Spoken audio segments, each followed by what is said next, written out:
اب بلا کسی تاخیر کے ہمارے ان مکاتب قرآنیہ اور دینیہ کے سرپرست جناب حضرت مولانا احمد اشرف صاحب راندری دام ظلہم العالیہ کو بڑے ہی ادب و احترام کے ساتھ درخواست کر رہا ہوں حضرت والا مسند پر جلوہ افروز ہوں اور اپنی ناصحانہ کلمات سے ہم طالب علم کو محظوظ فرمائیں۔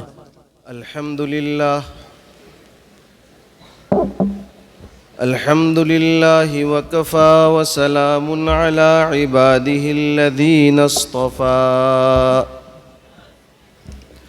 أما بعد قال النبي صلى الله عليه وسلم خيركم من تعلم القرآن وعلمه أو كما قال عليه الصلاة والسلام صدق رسوله النبي الأمي الكريم ونحن على ذلك لمن الشاهدين والشاكرين والحمد لله رب العالمين۔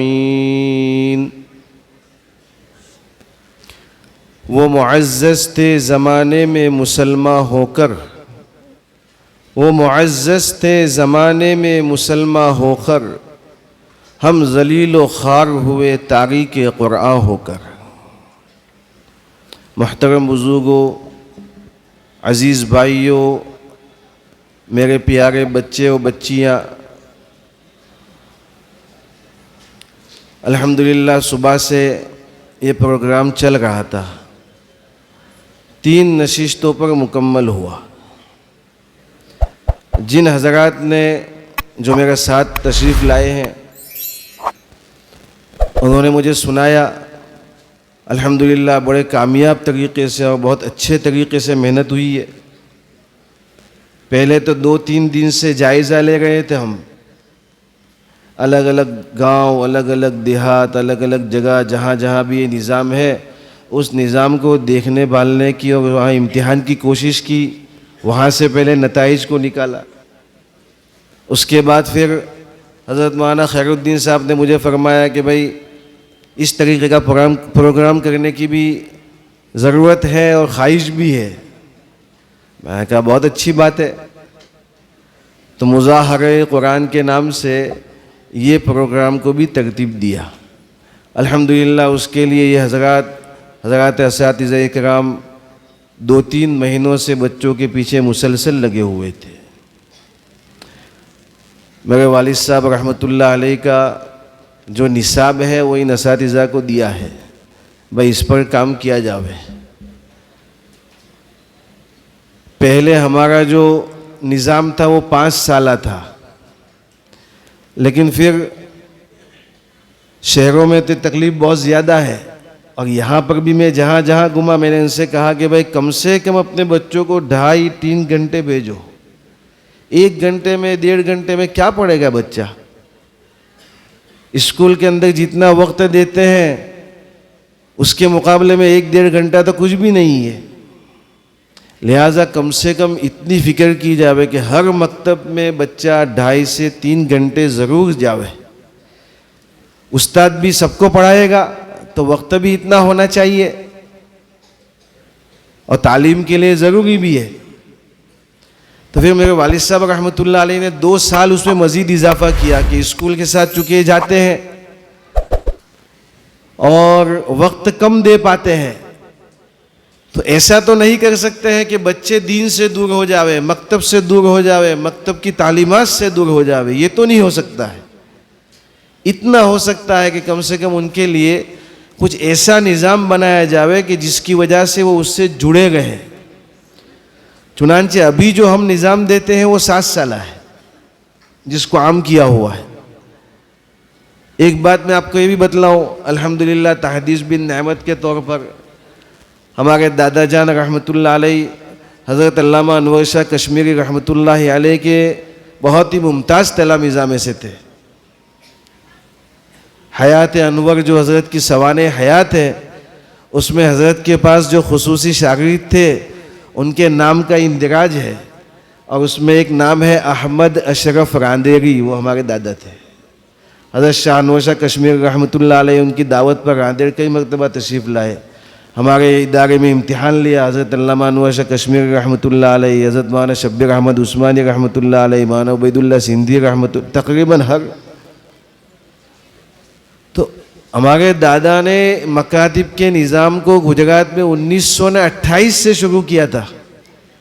ایسا کہتے ہیں کہ گجرات میں سب سے پہلے مکاتب کے نظام کو قائم کرنے والے وہی تھے 1928 سے. اس کے بعد دادا جان کا انتقال ہوا. اس کے بعد میرے والد صاحب رحمۃ اللہ علیہ نے اس نظام کو سنبھالا. جہاں کہیں گئے مکتب کو لے کر کے گئے. فرمایا بھائی مدرسے کی ضرورت بھی بعد میں ہے، پہلے مکتب کی ضرورت ہے. مکتب نہیں ہوگا بچہ دین پر کیسے رہے گا، بچہ دیندار کیسے بنے گا، اس کے پاس صحیح تعلیم کیسے پہنچے گی، وہ قرآن مجید کو کیسے سیکھے گا، رسول پاک صلی اللہ علیہ وسلم کی ذات سے کیسے واقف ہوگا. بندے کا رہنا الحمدللہ حضرت مفسر قرآن حضرت مفتی سعید احمد صاحب پالنپوری رحمۃ اللہ علیہ شیخ الحدیث دارالعلوم دیوبند، حضرت کے پاس رہنا بہت ہوا میرا، بلکہ میں حضرت کا خادم تھا. حضرت نے مجھے فرمایا کہ سب سے پہلے پڑھانے کے ساتھ ساتھ اور تصنیف کے ساتھ ساتھ سب سے پہلے جو میں نے کام کیا وہ یہ کام کیا کہ میں نے اپنی بیوی کو حافظہ بنایا. پڑھاتے بھی تھے، تصنیف بھی کرتے تھے، تربیت بھی کرتے تھے. دارالعلوم دیوبند کا شیخ الحدیث، اتنا بڑا عالم دین، رات اور دین کی مصروفیت، اس کے باوجود سب سے پہلے اپنی بیوی کو حافظہ بنایا. اور بیوی کو حافظہ بنا کر کے پھر بیوی نے اپنی بہوؤں کو حافظہ بنایا. اور الحمدللہ بہوؤں نے حافظہ بن کر کے اپنے بچوں کو حافظ بنایا. حضرت کے گھر میں آج بھی نظام ہے، میں جانتا ہوں.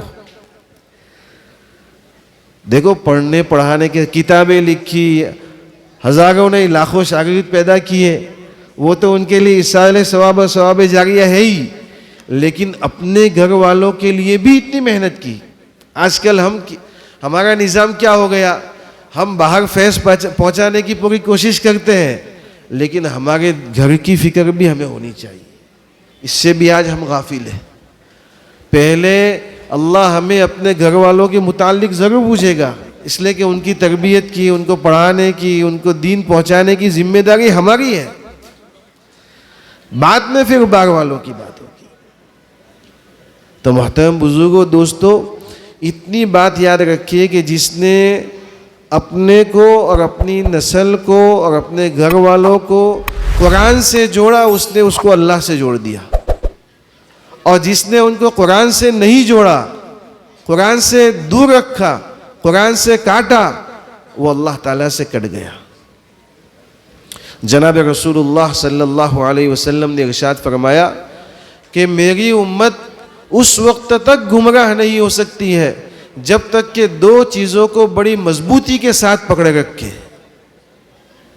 اس میں سے سب سے پہلی بات جو جناب رسول اللہ صلی اللہ علیہ وسلم نے ارشاد فرمائی وہ ہے کتاب اللہ، یعنی اللہ کی کتاب قرآن مجید. جس نے بھی اپنی ذات کو، اپنے اہل و عیال کو، اپنے گھر والوں کو اس کے ساتھ لگا کر کے رکھا، اس کو دنیا کی کوئی طاقت گمراہ نہیں کر سکتی ہے. اور دوسری چیز ہے سنت رسول اللہ، میری سنت، جناب رسول اللہ صلی اللہ علیہ وسلم کی سنت. الحمدللہ یہ چھوٹے چھوٹے بچوں نے آج سنتیں سنائی، ان کو سنتیں یاد ہو گئی. اس سے بڑھ کر کے اللہ تعالیٰ کی طرف سے اور کیا دولت ہو سکتی ہے کہ قرآن مجید سیکھ لے اور جناب رسول اللہ صلی اللہ علیہ وسلم کی سنت کو سیکھ لے. یہ دو چیزیں اس کی زندگی میں آ جائے گی، انشاءاللہ کبھی گمراہ نہیں ہو سکتا ہے. اتنا یہ ہے کہ بھائی اس کی تربیت کی جاوے اور اس کو عملی زندگی بھی دی جائے. پڑھنا الگ ہوتا ہے اور پھر اس پر عمل کرنا ایک الگ چیز ہے. دیکھو ہمیں اس نعمت کا احساس نہیں ہے، لیکن جن لوگوں نے یا جس قوم نے قرآن مجید کو چھوڑ دیا یا اللہ تعالیٰ نے ان کے پاس قرآن مجید کی نعمت کو چھین لی، ان کے حالات بڑے عجیب و غریب رہے. روس کے اندر جی اچھا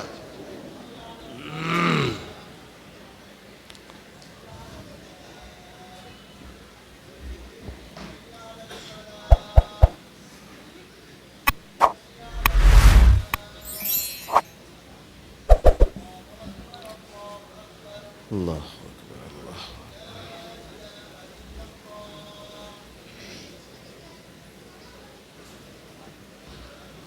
روس کے اندر، یعنی جس کو آج ہم رشیا کہتے ہیں، بڑا ملک ہے، اس دیش میں جب کمیونزم ہوا، دہریت پھیل گئی، لوگوں نے اللہ کو ماننے سے انکار کر دیا، لوگ قرآن مجید سے اور دین سے دور ہو گئے، راستے سے بھٹک گئے۔ ایک واقعہ لکھا ہوا ہے، ایک عورت تھی جو بڑی پڑھی لکھی تھی اور خاندانی تھی۔ ایک مرتبہ چند نوجوان گھومنے کے لیے آئے وہاں پر، وہ بوڑھی ہو چکی تھی، ان سے ان کی ملاقات ہو گئی۔ ملاقات کے بعد وہ بوڑھی اماں نے کہا کہ بچوں تم کہاں سے آئے؟ انہوں نے کہا ہم فلاں جگہ سے آئے۔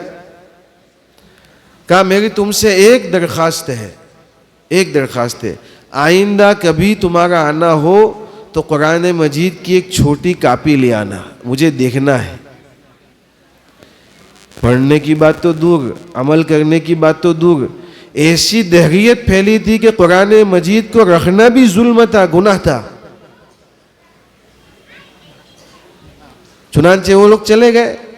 ایک مدت کے بعد واپس وہ نوجوانوں کا آنا ہوا، ان کو وہ اماں کی بات یاد آ گئی۔ انہوں نے ایک چھوٹی سی کاپی، حالانکہ اس ملک میں قرآن مجید کو لے کر کے جانا بہت بڑا گناہ تھا، وہ قرآن مجید کی ایک کاپی لی اور سنبھال کر کے چپکے سے لے کر کے آئے۔ ان کے دروازے پر گئے اور جا کر کے دروازہ کھٹکھٹایا۔ وہ بوڑھی اماں حیات تھی، ملے ان سے اور مل کر کے قرآن مجید کی ان کو کاپی دی۔ اس بوڑھی نے اتنی خوشی کا اظہار کیا، اس کو لیا، اس کو چوما، اس کو سر پر رکھا، سینے سے لگایا، بڑی خوش ہوئی۔ خوش ہونے کے ساتھ ساتھ روتی گئی، اور رونے کے بعد پھر ان کو بٹھایا، اور بٹھانے کے بعد پیچھے ایک کمرہ تھا، اس کمرے میں گئی، وہاں جا کر کے ایک بڑی پیٹی لے کر کے آئی اور لا کر کے ان نوجوانوں کے سامنے رکھ دی اور کہا کہ تمہارے لیے ہدیہ ہے۔ انہوں نے کہا اس میں کیا ہے؟ کہا کھول کے دیکھو۔ کھول کر کے دیکھا، ہیرے جواہرات اور موتی سے بھرپور پیٹی، جو قیمتی قیمتی جواہرات سے بھری ہوئی تھی، وہ دے دی اور کہا یہ تمہارے لیے ہدیہ ہے۔ کہا کس بدلے میں؟ کہا میں نے منت مانی تھی کہ اگر میرے مرنے سے پہلے اللہ تعالیٰ کی طرف سے اگر مجھے قرآن مجید کی خالی کاپی دیکھنے کو مل جائے گی اور زیارت کرنے کو مل جائے گی، میں ساری یہ قیمتی چیزیں اس کو ہدیے میں دے دوں گی، اس لیے کہ قرآن مجید کے سامنے ان کی کوئی حیثیت نہیں ہے۔ یہ اندازہ کب ہوا؟ جب کہ قرآن ان سے چھین لیا گیا، جب قرآن سے وہ محروم ہو گئے، قرآن مجید کو پڑھنے اور عمل کرنے کی بات تو دور کیے، دیکھنے سے محروم ہو گئے۔ اس وقت انسان کو اندازہ ہوتا ہے کہ قرآن مجید اللہ کی کتنی بڑی نعمت ہے اور اللہ کی کتنی بڑی دولت ہے۔ بندے کا حضرت مولانا شیخ محمد یونس صاحب جون پوری رحمۃ اللہ علیہ سے بڑا تعلق رہا، حضرت کے پاس آنا جانا، خدمت میں۔ ایک مرتبہ کا واقعہ ہے کہ حضرت کسی پر ناراض ہوئے، طالب علم پر زور سے اس کو ایک تماچا مار دیا، زور سے۔ بڑے آدمی تھے، استاد تھے، مربی تھے، وہ چلے گئے، طالب علم بھی چلے گئے۔ کمرے میں جانے کے بعد شیخ نے سوچا، اور سوچنے کے بعد ایک طالب علم کو بلایا اور بلا کر کے فرمانے لگے کہ جس طالب علم کو میں نے سزا دی ہے اور ایک تماچا مار دیا ہے، کیا وہ حافظ ہے؟ اس نے کہا جی حضرت وہ حافظ ہے۔ کہا جلدی سے اس کو لے کر کے آؤ۔ ان کو بلوایا، بلوا کر کے اس سے بات کرنے لگے اور فرمانے لگے بچوں مجھے معاف کر دو، اس لیے کہ میں حافظ نہیں ہوں، تم حافظ ہو، تمہاری فضیلت مجھ سے بڑھ کر کے ہے، اور میں نے تم کو ایک تماچا مار دیا، یہ میں نے تم سے ظلم کیا ہے، مجھے معاف کر دو۔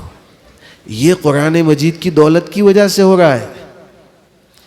اس طالب علم کے دل میں قرآن مجید محفوظ تھا، اس کی دولت اور برکت اللہ تعالیٰ اس کی وجہ سے عمل کی بھی توفیق دیتا ہے، دین پر ثابت قدم بھی رکھتا ہے، انسان کو دنیا کے اندر اور آخرت کے اندر معزز بھی بناتا ہے۔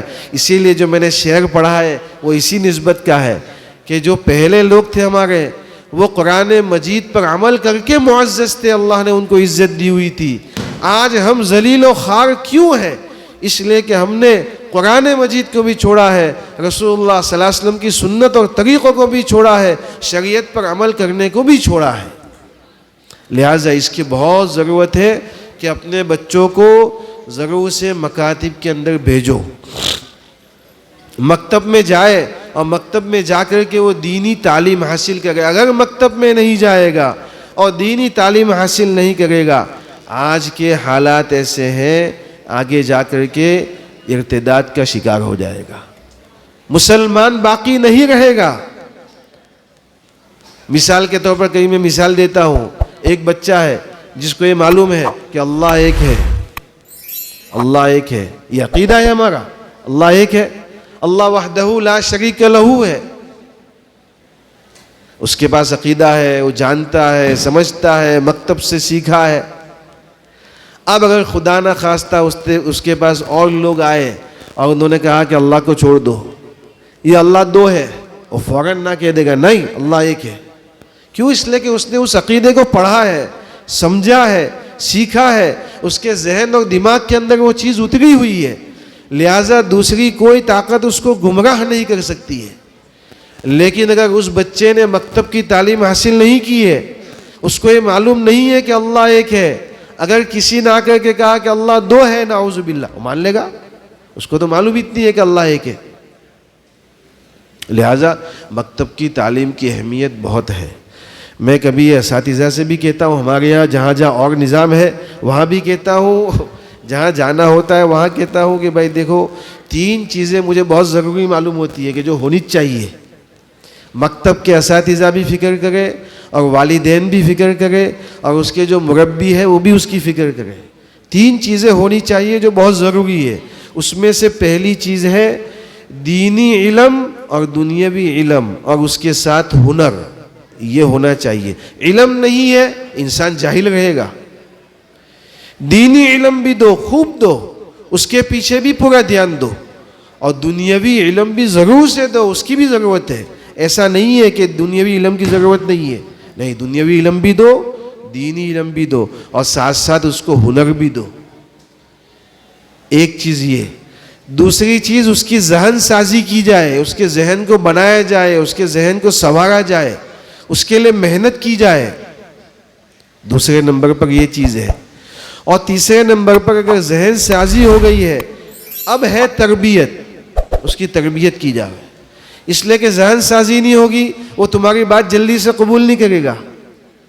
ذہن سازی ہوئی ہے، انشاءاللہ تمہاری بات بھی جلدی سے وہ قبول کرے گا۔ بات مجھے کہنے کے لیے بہت دل میں آ رہی ہے، لیکن چونکہ وقت بھی کم ہے اور مولانا خیر الدین صاحب مجھے بہت دیر سے ہاتھ بھی لگا رہے کہ ختم کرو، حالانکہ میں اپنے دل میں بہت ساری باتیں لے کر کے آیا ہوں کہ کہوں گا، لیکن ابھی کہہ نہیں پایا ہوں۔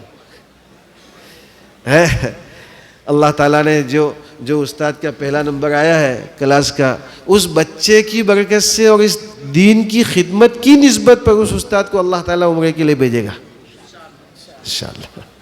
سمجھ میں آ گیا کہ نہیں بھائی؟ لہٰذا اللہ تعالیٰ کہنے سننے سے زیادہ عمل کی توفیق عطا فرمائے، آمین۔ جو باتیں کہی گئی اس کو صحیح طریقے سے سمجھنے کی توفیق عطا فرمائے۔ وآخر دعوانا ان الحمدللہ۔